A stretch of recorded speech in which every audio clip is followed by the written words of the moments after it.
ఒక ఊరిలో రాములు అనే ఒక పేద మత్స్యకారుడు ఉండేవాడు. చేపలు పట్టడమే అతని జీవనాధారం. అతను రోజూ చెరువుకు వెళ్ళి చేపలను పట్టి అమ్మి తన భార్యా పిల్లల్ని పోషించేవాడు.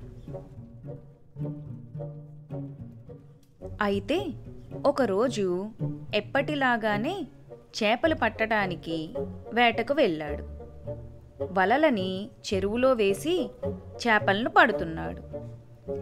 ఆ రోజు విచిత్రంగా రాములు వలలో కేవలం ఒక్క బంగారు చేప మాత్రమే పడింది.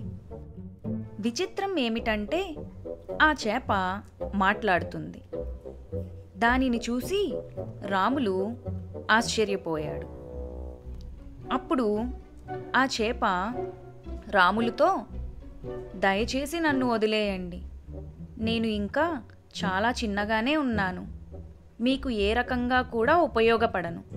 ఈరోజు మీరు నా మీద దయ చూపించి వదిలేస్తే ఏదో ఒక రోజు మీకు తప్పకుండా దీనికి తగిన ప్రతిఫలాన్ని ఇస్తాను.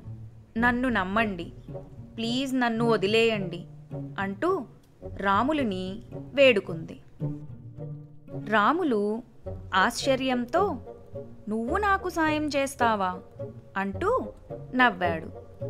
కానీ పాపం అతని మంచి స్వభావం వల్ల ఆ చేపని తిరిగి జాగ్రత్తగా చెరువులో వదిలేశాడు. ఆ చేప వెంటనే అక్కడి నుండి ఈదుకుంటూ వెళ్ళిపోయింది. ఇక ఆ తర్వాత రోజు నుండి రాములు మళ్ళీ తన చేపల వేటని మొదలుపెట్టాడు. రోజులు గడుస్తున్నాయి, కాలం మారుతుంది, కానీ అతని వేట రోజురోజుకి తగ్గిపోతుంది. ఇంటికి ఖాళీ వలతో వెళ్ళాల్సిన పరిస్థితి వచ్చింది. ఒకరోజు రాములు చెరువు ఒడ్డున దిగులుగా కూర్చొని, రోజురోజుకి వలలో పడుతున్న చేపలు తగ్గిపోతున్నాయి, నా భార్యా పిల్లల్ని పోషించడం కష్టమైపోతుంది అంటూ బాధపడుతున్నాడు.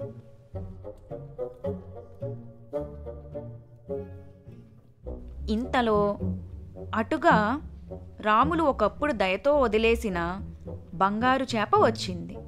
ఆ చేప నోటిలో వజ్రంలా మెరిసిపోతున్న ఒక ముత్యం ఉంది. దానిని ఆ వేటగానికి ఇచ్చింది. ఒకప్పుడు మీరు నన్ను వదిలిపెట్టి దయ చూపించారు, ఇప్పుడు నా వంతు, ఇది మీకోసమే, తీసుకోండి అంటూ ఇచ్చింది. రాములు దానిని సంతోషంతో తీసుకొని ఇంటికి వెళ్ళాడు. తర్వాత నుండి ఆ బంగారు చేప అతనికి రోజూ ముత్యాలు ఇవ్వడం మొదలుపెట్టింది. రాములు వాటిని మార్కెట్లో అమ్మి డబ్బులు సంపాదించాడు. తన భార్య పిల్లలకి కొత్త బట్టలు, మంచి ఆహారం తీసుకెళ్ళాడు. ఆ ముత్యం చాలా విలువైనది. దానివల్ల రాములికి డబ్బు బాగా వచ్చింది. అలా అతను ఒక మంచి ఇల్లు కూడా నిర్మించుకున్నాడు. ఆ తర్వాత నుండి కూడా అతను ఆ బంగారు చేపను మర్చిపోకుండా కలిసేవాడు. మనం చూపే దయ ఎప్పటికీ వృధా కాదు.